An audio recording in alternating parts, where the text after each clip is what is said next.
Greetings classmates, Levi Fox here. In this video I am going to be talking about gamification in the classroom. But first I'd like to thank Dr. Wright. You have put on a fantastic class that has really inspired me and kind of pushed me to think about what I do in my own online class preparation and how I design the class. So thank you so much for creating what I think is a fantastic class. And secondly, I'd like to thank you classmates for being a part of the discussion and just making this a really interesting class as well. So let's jump right in.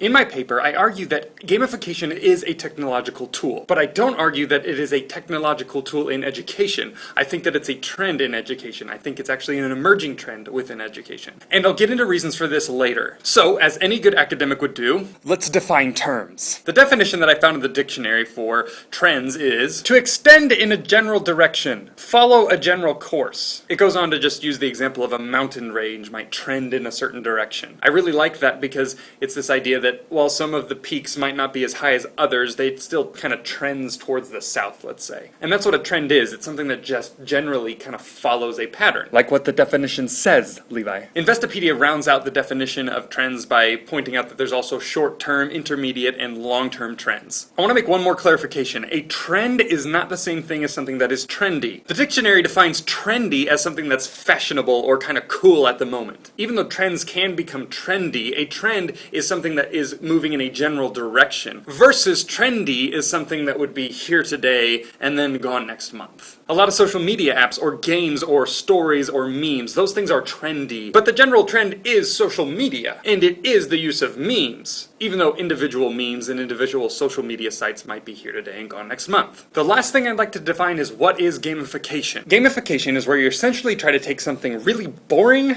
and make it a lot of fun, and you make it fun by utilizing game elements. An example that I use in the paper is when I mow, I kind of like to think about, okay, what is the biggest swath of grass that I can cut at one time? And I basically play that game the entire time I mow in order to keep myself occupied. I make it fun and it helps increase my engagement in the content. So now that we know what gamification is, and we have a good definition of what a trend is, I want to establish that gamification is indeed at least a trend. But gamification as a whole actually dates back a long time. The first example that I'm going to use here is the Cracker Jack box. Back in the early 1900s, somebody got the great idea to go ahead and put a little prize inside of a box full of Cracker Jacks. And they became rich. Okay, I don't really know if they became rich, but at least the Cracker Jacks are really popular still today. And Cracker Jacks used an element of gamification. They took a regular boring things, buying snacks, and made it fun, and put a game element to it. You buy the snack, you get this prize. Fast forward to the 1950s, Donald Roy described a workplace in Chicago in which the workers kind of used games to make the monotony of their work a lot more fun. He went through and kind of studied and described the process of what they did, and it had some gamification elements to it. Next we have the 1980s. The 1980s was the boom of video games, and this is one of the first times that you see education kind of jump in and say, hey, let's be a part of this whole gamification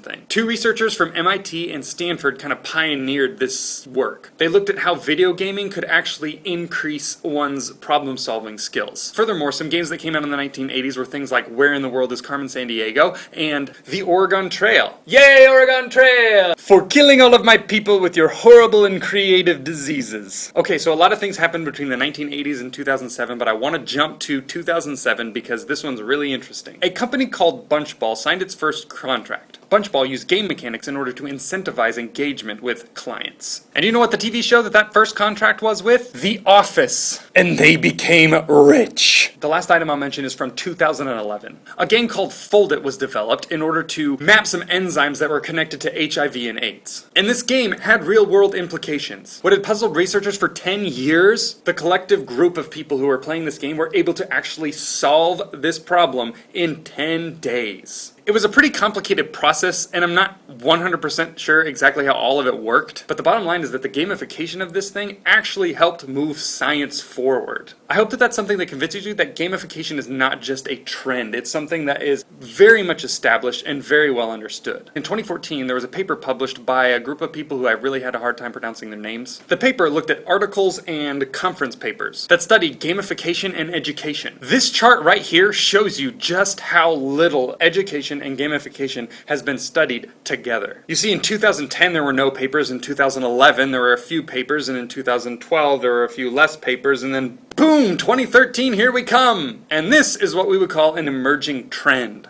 And what I think is really interesting about this is that the papers that they looked at really didn't identify whether or not gamification was even effective. What most of the papers focused on was describing education and gamification and how they kind of unite. But it didn't focus on the effectiveness. Luckily, we're in the year 2016 and not the year 2014. I found 2 papers published in 2016 that showed how using gamification in the classroom did actually increase understanding by a significant portion. I think that it's pretty obvious that gamification can be something that completely disrupts the educational system. It has a lot of power to incentivize and engage education. Gamification has the potential to unlock collaboration and competition in a way that a lot of just regular schooling can't do. Now, some major changes would really have to happen if gamification were to move from just an emerging trend to a full-blown tool. And I'm going to talk about 2 potential barriers. One is professional development. I really think that gamification is a complex process. It takes a lot of work to make a really good game that's engaging,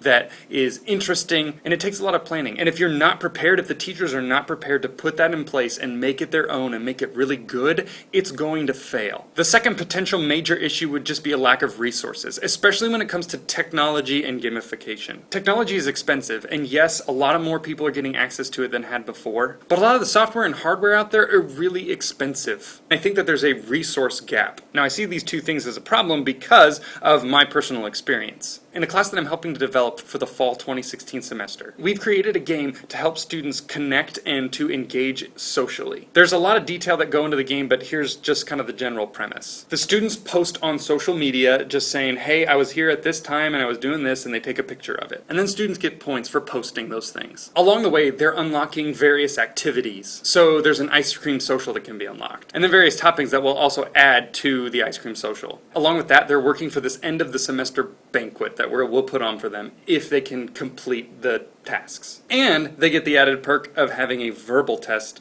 versus a written test. The final component to the game that's really important is that there's a collaborative element to the game. In order to actually reach the amount of points that the students need, they're going to have to work together across sections. So one of the sections that we're teaching is not going to be able to do it on their own. They're all 3 going to have to work together. Don't get confused on the details of it. It's laid out a little bit better in the paper so you can read that if you just have tons of extra time on your hands. It's going to be and has been a lot of work for us to put together. And I still feel like there's a lot of things that we need to tweak in it. And really, this class has really pushed me to think about that game. I hope that after this video you have a little bit better understanding of gamification and understand why it is a trend and also why it's important for us to use in class. Thank you all for watching, and I will see you at another time. I'm not getting this right. Can't speak right now.